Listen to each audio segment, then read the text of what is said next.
پیچھے ہو جاؤ تھوڑا تھوڑا.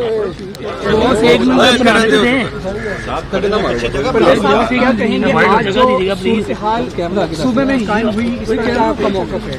نہیں یار مجھے دھکے ماری جا رہے ہیں. آپ کی صورتحال کو صرف ایک نظر میں صرف اس کو آپ فیڈ کر لیں اور کچھ دنوں کی بات ہے اور انشاءاللہ تعالیٰ آپ دیکھیں گے کہ یہ خبر ہی نہیں رہے گی. اچھا خبر کچھ اور ہو. جی صاحب یہ بتائیے گا, کل بھی آپ سے بات کی تھی, عدلیہ کو کس انداز سے آپ دیکھتے ہیں؟ اتنے میچور سیزن سیاستدان ہیں کہ ایک طرف رات 12 بجے عدالت جاتی ہے. میری بات سب سے پہلے تو یہ ہے کہ عدلیہ کا ہمیشہ ہم نے احترام کیا. یہ شریفوں کی طرح نہیں کہ جو جج حق میں آ جائیں تو وہ ٹھیک ہے, باقی نہیں ٹھیک. کبھی سنا ہے کبھی ہمارے بارے میں چاہے ایک جج ہو دو جج, لیکن یہ اب لوگوں کے سامنے ایک بہت بڑا سوال جو آپ کا سوال ہے یہ سوالیہ نشان آج ہر پاکستانی کی سوچ اور ذہن میں ہے کہ ایک جگہ پہ ہم ساری رات ہمارے وکلا کھڑے رہے ہیں, ان کی سنوائی نہیں ہوئی, کوئی عدالت نہیں کھلی. ایک مہینے سے اور پہلے چیف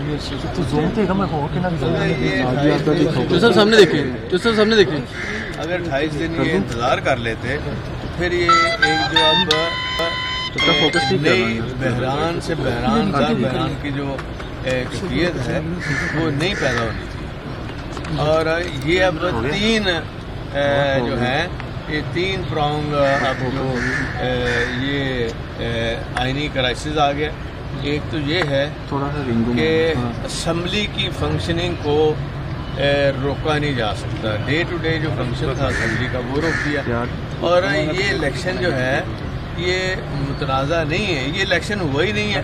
کینڈیڈیٹ تو میں تھا, کینڈیڈیٹ کو اٹھا کے تو انہوں نے مارا. حمزہ شہباز شریف دوسرے کینڈیڈیٹ کے کہنے کے اوپر سریہ مارا اور میں بے ہوش ہو گیا, مجھے اٹھا کے باہر پھینک دیا. اور ہمارے جو ہم نے ووٹ ڈالنے تھے آئز کی جگہ پہ پولیس اندر آ گئی. پولیس دنیا کی پارلیمنٹ میں اس طرح نہیں ہوا کہ الیکشن ہمیشہ ہاؤس کے اندر ہوتا ہے, وزٹر گیلری میں کوئی الیکشن نہیں ہوتا. اور کبھی یہ نہیں ہوا کہ پولیس اندر آ جائے. ہاں, اور یہ پولیس آئی ہے جوتوں سمیت. ہمارے لیے تو یہ جگہ جو مسجد ہے جہاں ہم نے دین کا کام کیا ہے, وہاں ختم نبوت کا کام ہوا ہے, وہاں ہم نے ناظرہ پہلی سے 5ویں تک, وہاں اس کے بعد ہم نے بچوں کو میٹرک کیا آگے ہائی اسکول تک ہم نے وہ ایسے کام کیے ہیں جو پاکستان بننے کے بعد پہلی دفعہ ہوئے ہیں ختم نبوت کے حوالے سے. تو یہ تو ہمارے لیے مسجد کے قریب ہے. اور وہ اب جوتوں سمیت اندر آ گئے. اور اب جوتوں سمیت انہوں نے وہ کام, کیونکہ ان کا یہ ہوتا ہے نا ایک تقدس, وہ انہوں نے خراب کی ہے.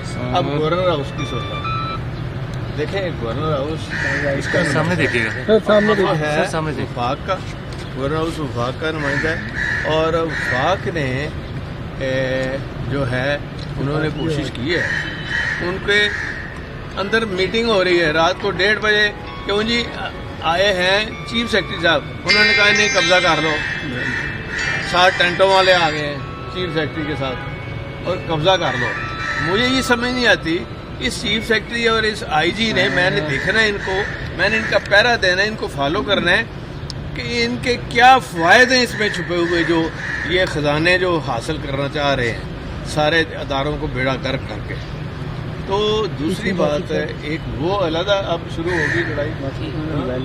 وفاق اب اس طرح تو نہیں بیٹھے گا صدر اس کا گورنر کے ساتھ, اگر یہ اثر ہوگا کوئی خیر رام سے تو نہیں بیٹھے گا.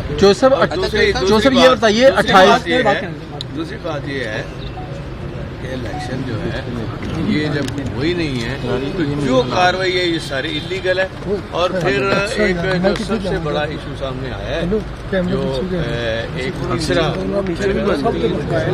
تیسرا یہ ہے کہ عثمان بزدار صاحب کا استعفیٰ ایکسیپٹ ہی نہیں ہے کیونکہ وہ صحیح فورم پہ نہیں گیا, اور اس لیے وہ بھی بحال ہے. کیبنٹ کی میٹنگ ہوئی ہے آج یہاں,